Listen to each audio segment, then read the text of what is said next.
Hello friends, welcome to savage point. நான் உங்கள் as guys. இப்போ ரீசெண்டாக ஸ்பைடர்மேன் 4 அந்த படத்துக்கான ஒரு சில முக்கியமான அப்டேட்ஸ் கிடச்சிருக்கு. அப்டேட்ஸ்ன்றதை தாண்டி அது வந்து ஒரு சில முக்கியமான ரூமர்ஸ். அது மட்டும் இல்லாமல் இந்த ரூமர்ஸ் வந்து பார்த்தீங்கன்னா ரொம்பவே அஃபிஷியல் ட்ரஸ்டபிள் சோர்ஸில் வந்து கிடச்சிருக்கு.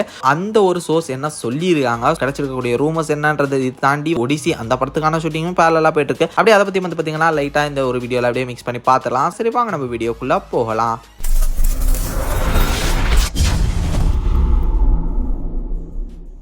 ஸோ இப்போ ரீசெண்டாக இந்த ஸ்பைடர்மேன் 4 படத்தில் ஒரு முக்கியமான கேஸ்ட் மெம்பர் ஜாயின் பண்ணியிருக்காங்க. ஸோ அவங்க வேற யாரும் இல்லை, சாடி சிங் சொல்லக்கூடிய இந்த ஒரு ஆக்ட்ரஸை நம்ம வந்து ஸ்ட்ரேஞ்சர் திங்ஸ்லாம் பார்த்துருப்போம். ரொம்ப ஃபேமஸான ஒரு ஆக்ட்ரஸ், இவங்களுக்குன்னு ஒரு தனி ஃபேன் பேஸே இருக்குன்னு சொல்லலாம் ஸ்ட்ரேஞ்சர் திங்ஸில். இவங்க வந்து பார்த்தீங்கன்னா ஸ்பைடர்மேன் 4 படத்தில் வந்து புதுசாக ஒரு கேரக்டர் வந்து ஜாயின் ஆயிருக்காங்கன்னு சொல்லிட்டு சொல்லப்படுது. எந்த கேரக்டர் இவங்க எடுத்து பண்ணுறாங்கன்னு பார்த்தீங்கன்னா மேரி ஜேன் வாட்சனா இந்த ஒரு படத்தில் இவங்க வரதுக்கான வாய்ப்புகள் இருக்குது ஹைலி அப்படின்னு சொல்கிறாங்க. இன்னொரு பக்கம் வந்து பார்த்தீங்கன்னா இவங்க வந்து ஸ்பைடி உமனாக வர வாய்ப்பு இருக்குது, இல்லை கேட் உமனா வரதுக்கான வாய்ப்புகள் இருக்கு அப்படின்னு பேரலா போயிட்டு இருக்கு. பட் மோஸ்ட்லி எல்லாருமே மேரி ஜேன் வாட்சனா தான் இருக்க வாய்ப்பு இருக்கு அப்படின்னு சொல்றாங்க. செட்பிக்ஸ் லீக் ஆச்சுன்னா கண்டிப்பா நமக்கு வந்து ஓரளவு ஐடியா வரும். ரெட் ஹேரா இருந்தாங்கன்னா மேபி மேரி ஜேன் வாட்சனா இருக்கலாம், காமிக் அக்யூரேட்டா கொடுக்குறாங்க அப்படின்ற மாதிரி நம்ம கன்சிடர் பண்ணலாம். வெயிட் பண்ணி பார்ப்போம். செட்பிக்ஸ் லீக்ஸ்லாம் வந்துச்சுன்னா நமக்கு ஓரளவு ஒரு சில முக்கியமான விஷயங்கள்லாம் தெரிய வந்துடும். தென் இதை தாண்டி அடுத்து இருக்கக்கூடிய இம்பார்ட்டன்டான ரூமர் என்ன ப்ரோ அப்படின்னு கேட்டீங்கன்னா இதுதான் ரொம்ப முக்கியமான விஷயம். அதாவது இந்த ஒரு படம் வந்து பாத்தீங்கன்னா ஆல்ரெடி கிரவுண்டட் ஃபிலிமா இல்ல இந்த படம் மல்டிவர்சல் கான்செப்ட்ல இது இருக்குமா அப்படின்னு சொல்லிட்டு போகும்போது இப்போ ரீசெண்ட் டைம்ஸ்ல வந்து பாத்தீங்கன்னா இது ரெண்டையுமே ஃபோக்கஸ் பண்ணி இருக்கலாம், ரெண்டுமே இந்த படத்துல இருக்கலாம் அப்படின்னு சொல்லப்பட்டிருக்கு. இந்த ஒரு டைம்ல வந்து பாத்தீங்கன்னா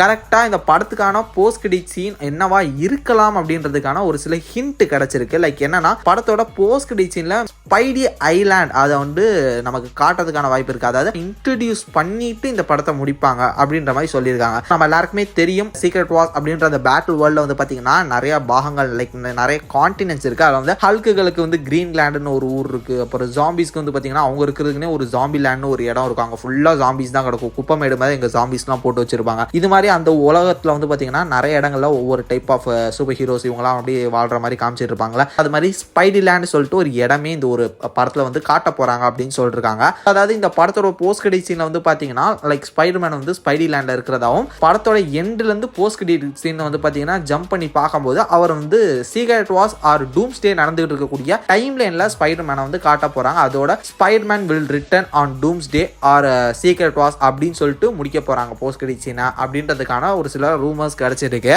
ஃபர்ஸ்ட் ஆஃப் ஆல் இந்த படமே எப்படி முடிக்க போறாங்க அப்படின்னு தெரியல. இந்த படமே அதை நோக்கி தான் முடிக்க போறாங்களா இல்ல படம் ஒரு இடத்துல முடிஞ்சு திடீர்னு போஸ்ட் கிரெடிட் சீன் பார்க்கும்போது இந்த மாதிரி ஸ்பைடர்மேன் இங்க லாக் ஆகிட்டாரு, இல்ல இந்த இடத்துக்கு அரைவ் ஆயிருக்காரு அப்படின்ற மாதிரியான ஒரு சில ஹிண்ட்டை கொடுத்துட்டு Spiderman will return on Doomsday or Secret Wars அப்படின்னு சொல்லிட்டு எப்போ போல மார்வல் அவங்க ஸ்டைலா பண்ணுவாங்களா அது மாதிரி பண்ணி ஒரு போஸ்ட் கிரெடிட் சீனா இது வந்து பிரசன்ட் பண்ணலாம். பண்ணா உண்மையிலே தாறுமாறா இருக்கும். ஸோ ஏன்னா இப்போ வந்து வரப்போற காலத்தில் வந்து பார்த்தீங்கன்னா சீக்ரெட் வார்ஸ் டூம்ஸ்டே தான் ரொம்ப முக்கியமான ப்ராஜெக்டாக இருக்க போது. அப்படி ஒரு வேலை இருக்குதுன்னா டெஃபினட்டா வந்து பார்த்தீங்கன்னா இந்த போஸ்ட் கிரெடிட் சீன் இருந்துச்சுன்னா சூப்பரா இருக்கும். ஏன்னா அதுல ஸ்பைடர்மேனுமே வந்து பார்த்தீங்கன்னா ஒரு முக்கியமான ரோல் பிளே பண்ணியிருப்பாரு அந்த படத்தில். ரொம்ப அப்படி பார்க்கும்போது இந்த ஒரு கேரக்டர் எந்த அளவு அந்த ஒரு படத்தில் கொண்டு வரது, எப்படி ஹிண்ட் கொடுக்குறதுன்னு சொல்லிட்டு அதை கனெக்டிங் டாட்ஸை இந்த லெவல்ல இருந்து அட்லீஸ்ட் இங்க இருந்தாலும் அந்த கனெக்டிங் டாட்ஸை ஒழுங்கா கனெக்ட் பண்ணாங்கன்னா நல்லா இருக்கும் அப்படின்னு எனக்கு தோணுது. தென் இது மட்டும் இல்லாமல் பேரலா ஒடிசி படத்துக்கான அந்த ஒரு ஷூட்டிங்கும் வந்து பார்த்தீங்கன்னா போயிட்டு இருக்கு. ஸோ செட் ஒர்க்லாம் வந்து பார்த்தீங்கன்னா பயங்கரமாக இருக்கு. ஸோ வேற லெவலில் அந்த சைடும் வந்து பார்த்தீங்கன்னா ஷூட்டிங் பயங்கர ஃபயராக போயிட்டு இருக்கு. இதுக்கிடையில கமிங் மே ஆர் ஏப்ரலுக்குள்ள வந்து பார்த்தீங்கன்னா இந்த ஸ்பைடர்மேன் செட்டுக்கும் வந்து பார்த்தீங்கன்னா டாம் ஹாலண்ட் வந்துருவாரு.